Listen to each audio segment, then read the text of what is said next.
কৃষ্ণনগরের রাজামশাই ক্রীড়া প্রতিযোগিতার আয়োজন করেছেন। ক্রীড়া প্রতিযোগিতার জন্য সকলকে ঘোষণা করে দেওয়া হয়। ওদিকে সভাকবি ঘোষণা করতে থাকে, যে যে খেলাধুলার নাম দিতে চাও তারা তাড়াতাড়ি করে নাম দিয়ে যাও। দৌড় প্রতিযোগিতা আছে, এরূপ বিভিন্ন রকমের খেলাধুলার প্রতিযোগিতা আছে। তারপর বলতে বলতে সভাসদরা চলে আসে। অমনি আবার সভাকবি ঘোষণা করতে থাকে যে সভাসদরা সকলে এসে উপস্থিত হয়ে গেছেন। এবার রাজামশাই আর রানীমা এলেই আমাদের খেলা শুরু হয়ে যাবে। ওদিকে পাড়া প্রতিবেশী প্রজারা সকলে এসে উপস্থিত হয়ে যায়। তারপর ওদিকে রাজামশাই রানীমা তাড়াতাড়ি করে অস্থির হয়ে বেরোতে থাকে খেলাধুলার প্রতিযোগিতায় আসার জন্য। কিছুক্ষণ বাদে রানীমার রাজামশাই এসে উপস্থিত হয় ক্রীড়া প্রতিযোগিতার মাঠে। তারপর অমনি ক্রীড়া প্রতিযোগিতা শুরু হয়ে যায়। ওদিকে গোপাল বলে, রাজামশাই আপনি যখন ক্রীড়া প্রতিযোগিতা শুরু করেছেন তাহলে উদ্বোধন তো আপনাকে দিয়েই করতে হবে। আপনিও একবার মাঠে তো দৌড়ে আসুন বাচ্চাগুলোর সাথে। প্রথমে বাচ্চারা নামে দৌড় প্রতিযোগিতা করার জন্য। ওদিকে রাজামশাইও ওদের সাথে দৌড় প্রতিযোগিতা করার জন্য নামে। সঙ্গে সঙ্গে দৌড় লাগানো শুরু করে। দৌড় লাগানোর সঙ্গে সঙ্গে তারপর ওরা তো ছুটতেই থাকে। রাজামশাই ছুটতে ছুটতে রাজামশাইয়ের পিঠের মধ্যে টান পড়ে হঠাৎ করে। রাজামশাই থমকে দাঁড়িয়ে যায়, বলে, আরে বাবারে, পিঠে তো কি ব্যথা! উফ, আমি যে আর পারছি না ছুট। তখন সবার সকলে সঙ্গে সঙ্গে উঠে আসে, বলে, রাজামশাই কী হলো আপনার? পিঠে টান লাগলো নাকি? বলে, হ্যাঁ, আমি নড়তে চড়তে যে পারছি না। তারপর সঙ্গে সঙ্গে বৈদ্যমশাই রানীমা বলে, তাড়াতাড়ি করে রাজামশাইকে রাজসভায় নিয়ে চলো। তারপর সকলে মিলে রাজামশাইকে রাজবাড়িতে নিয়ে চলে যায়। ওখানে গিয়ে তারপর সেবা শুশ্রূষা শুরু হয়। বৈদ্যমশাই বলে, রাজামশাই তো ব্যায়াম না করে করে এইরূপ করে রোগ ব্যাধি বাঁধিয়ে ফেলেছেন রাজামশাই। অমনি রানীমা বলে, কাকে বলছেন বৈদ্যমশাই? কত বলেছি যোগ ব্যায়াম করতে, কিন্তু কিছুতেই আমার কথা কানে নেয় না। রাজামশাই বলে, বেশ রানী, আমি এবার থেকে যোগ ব্যায়ামের অভ্যাস করব। তাহলে ভালো একজন যোগগুরুকে তাহলে তোমরা ঠিক করে নিয়ে আসো। পরের দিন রাজসভা শুরু হতেই মন্ত্রীমশাই যোগগুরু যোগানন্দ ব্রহ্মচারীকে নিয়ে এসে বলেন, রাজামশাই ইনি হচ্ছেন যোগানন্দ ব্রহ্মচারী। অমনি সঙ্গে সঙ্গে রাজামশাই বলে, স্বাগত যোগানন্দ ব্রহ্মচারী। অমনি উনি এসে বলে, এই শোন, তোদের অবস্থা দেখে মনে হচ্ছে তোদের শরীরে প্রচুর পরিমাণে মেদ ভর্তি হয়ে রয়েছে, তাই তোদের প্রচুর পরিমাণে যোগাসন করতে হবে। রাজা কৃষ্ণচন্দ্র, তোকেও বলছি, সঙ্গে তোর সভাসদদেরও বলছি। সভাসদরা সকলে বলে, আমাদের আমাদের সকলের শরীর ভালো আছে, আমাদের তো কোনো সমস্যা নেই। বলে, তোরা সকলে চুপ কর আর শোন। রাজা কৃষ্ণচন্দ্র, তোদের যোগাসন শুরু করার আগে আমি আগে চুক্তিপত্র তৈরি করে নেব। কারণ অনেকেই চায় যোগাসন শিখতে, তারপর দুদিন হতে না হতেই পরিবারের সংসারের টানে সকলেই পালিয়ে আসে। তাই আমি চাই সংসার, পরিবার, তারপর ওই রাজ সিংহাসন ত্যাগ করে পুরো 6 মাসের জন্য আমার সাথে থাকতে হবে যোগাসন শেখার জন্য। তারপর রোগ ব্যাধি মুক্ত হলে তারপর আমি ছেড়ে দেব। এই কথা শুনে রাজামশাই তো রাজি হয়ে যান। রাজামশাই বলে, যোগগুরু, তাতে আমি রাজি আছি, আপনি যা বলবেন তাই করব। বলে, তাহলে যা, একটা চুক্তিপত্র প্রস্তুত কর, তাতে তুই সই করবি। সঙ্গে আমার এই কাজ শেষ হয়ে গেলে আমি 500 স্বর্ণমুদ্রা নেব। রাজামশাই বলে, তাই সই যোগগুরু, আমি তাতে রাজি আছি। ওদিকে গোপাল মনে মনে ভাবে রাজামশাই কী কাজটা ঠিক করছেন।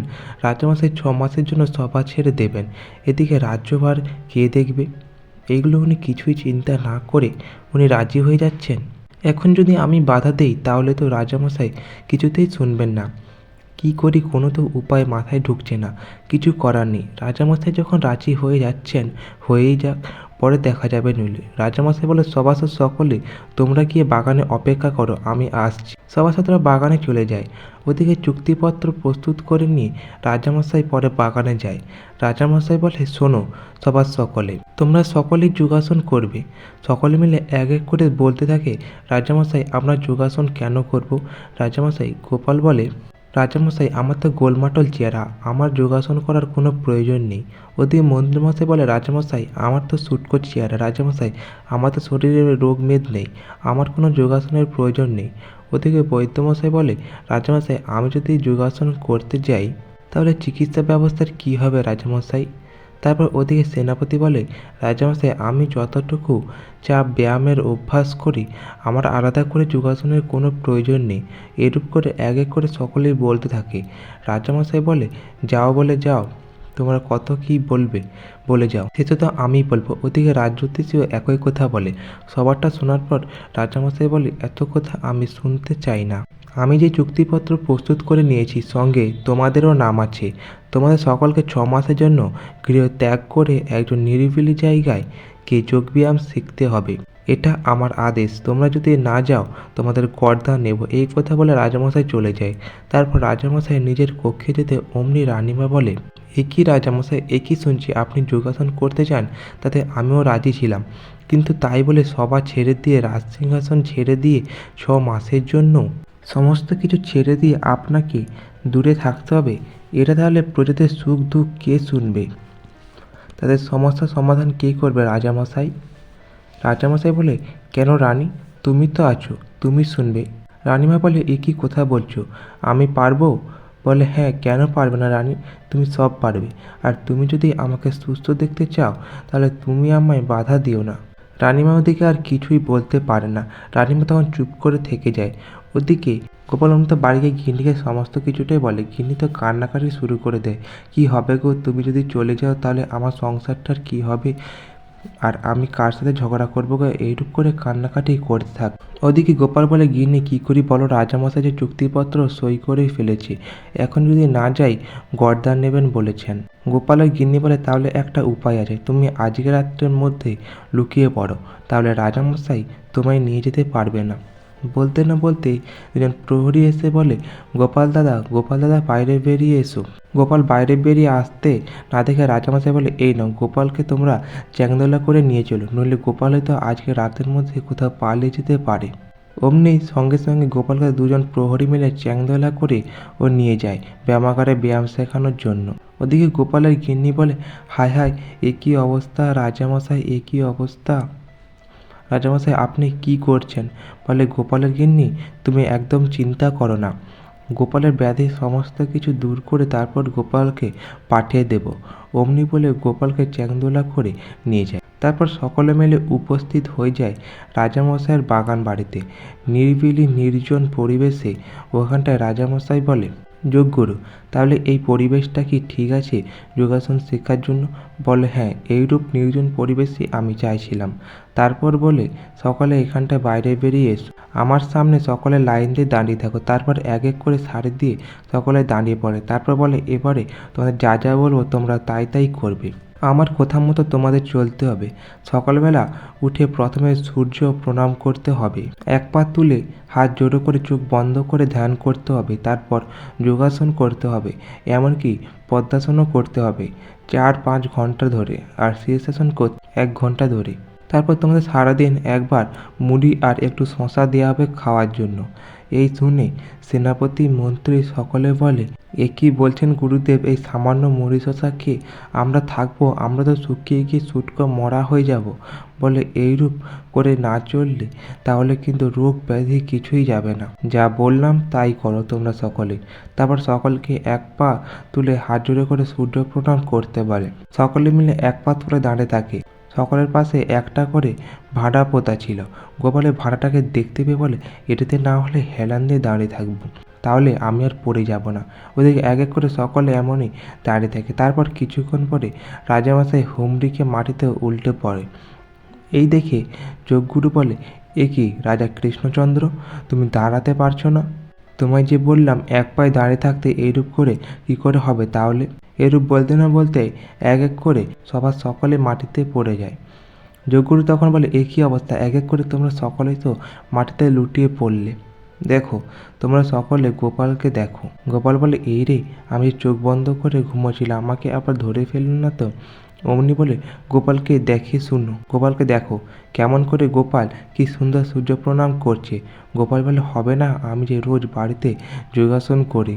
অমনি যোগগুরু তখন বলে, বেশ গোপাল, তুমি যখন বাড়িতে যোগাসন অভ্যাস করো তাহলে তোমাকে আর বেশি করতে হবে না।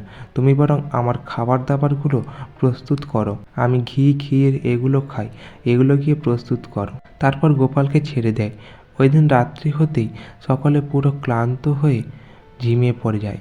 অমনি বলে, উফ বাবা রে, কেউ বলে মারে মরে গেলাম, এরূপ করে বেঁচে থাকা থেকে মরে যাওয়াই ভালো। কেউ বা বলে আমি আর পারছি না। এরূপ করে সকলেই যন্ত্রণায় ছটফট করতে থাকে। কিছুক্ষণ বাদে গোপাল এক থালা মুড়ি আর শশা নিয়ে এসে বলে, এই যে এবার আপনারা শশা আর শুকনো মুড়ি খান কেমন। আর এখানে যোগগুরু ঘি মাখন ছানা ওগুলো খাচ্ছে। এই শুনে বলে, গোপাল কি করি বলো। গোপাল, এইরূপ করলে তো আমরা মরে যাব। আর ওখানে যোগগুরু সমস্ত ভালো মন্দ খাবার খাচ্ছে, মনে হয় যেন গিয়ে মেরে ফেলে ওই যোগগুরুকে। গোপাল বলে, কেন রাজামশাই, আপনার যোগাসন করার শখ মিটে গেল তো? আপনাকে বললে তো আপনি শুনবেনই না। বলে, গোপাল তুমি একটা কোনো উপায় বের করো। গোপাল, এইরূপ করলে তো আমরা দুদিনেই মরে যাব। সকলে মিলে বলে, রাজামশাই দেখি কি করতে পারি। তারপর গোপাল ওই দিন রাত্রিবেলা সঙ্গে সঙ্গে ছুটতে ছুটতে পুঁটির বাড়ি যায়। পুঁটির বাড়ি গিয়ে পুঁটিকে শিখিয়ে দেয় কি করতে হবে আর কি করতে হবে না। পুঁটি বলে, বেশ আছে, তুমি যাও, আমরা আসছি। তারপর গোপাল চলে আসে। আর ওদিকে যোগগুরু খাওয়া দাওয়া শেষ করে ওনার কক্ষে উনি নিশ্চিন্তে ঘুমোচ্ছেন। আর গোপালের নাতি নাতনিরা ভূতের পোশাক পরে নিয়ে অমনি ওই যোগগুরুকে ভয় দেখাতে থাকে। বলে, কে তুই? দুধ মাখন ছানা খেয়ে আর ঘুমোচ্ছিস? আর তুই আমাদের আদরণের কৃষ্ণচন্দ্রকে তোরা খেতে না দিয়ে এরকম করে কষ্ট করে দিচ্ছিস? তোকে তো আমরা গিলে কুটে খাবো। অমনি সঙ্গে সঙ্গে যোগগুরু চোখ খুলে দেখেছে ভূতের দল। অমনি বলে তোমরা কে? আমাকে এরকম করে ভয় দেখাচ্ছ কেন? তোমরা কি চাও? বলে, তুই আমাদের রাজা কৃষ্ণচন্দ্রকে এরকম করে শাস্তি দিচ্ছিস কেন জানিস না? তোর তাহলে গলা টিপে আমরা খাবো। তাড়াতাড়ি করে কৃষ্ণচন্দ্রকে ছেড়ে দে বলছি। বলে, হ্যাঁ হ্যাঁ, এক্ষুনি ছেড়ে দিচ্ছি। আমি এক্ষুনি এখান থেকে পালিয়ে যাচ্ছি, আমি এখানে থাকবো না। তখন বলতে থাকে, পালাবি কোথায় রে বেটা? আগে ওই চুক্তিপত্রটাকে টুকরো টুকরো করে ছেড়ে দে, তারপর এখান থেকে যা। অমনি ওই চুক্তিপত্রগুলোটাকে টুকরো টুকরো করে ছেড়ে দেয়। তারপর ওখান থেকে ছুটে পালিয়ে যায়। আর ওদিকে গোপাল রাজা মহাশয় সবার সকলে বেরিয়ে এসে বলে, গোপাল সত্যি তুমি আর তোমার নাতি নাতনিরা কামাল করে দেখিয়ে দিলে। গোপাল, তোমার তো জবাবই নেই। গোপাল বলে, রাজামশাই বুদ্ধিটা আর দেখতে হবে না, তাই না? রাজামশাই বলে, গোপাল সত্যি তুমি ছিলে বলে আমরা আজকে রেহাই পেলাম, নইলে যে আমাদের কি হতো। তো আজ এই পর্যন্ত। গল্পটি ভালো লাগলে অবশ্যই চ্যানেলটি সাবস্ক্রাইব করে দেবেন এরকম আরও কিছু গল্প পাওয়ার জন্য।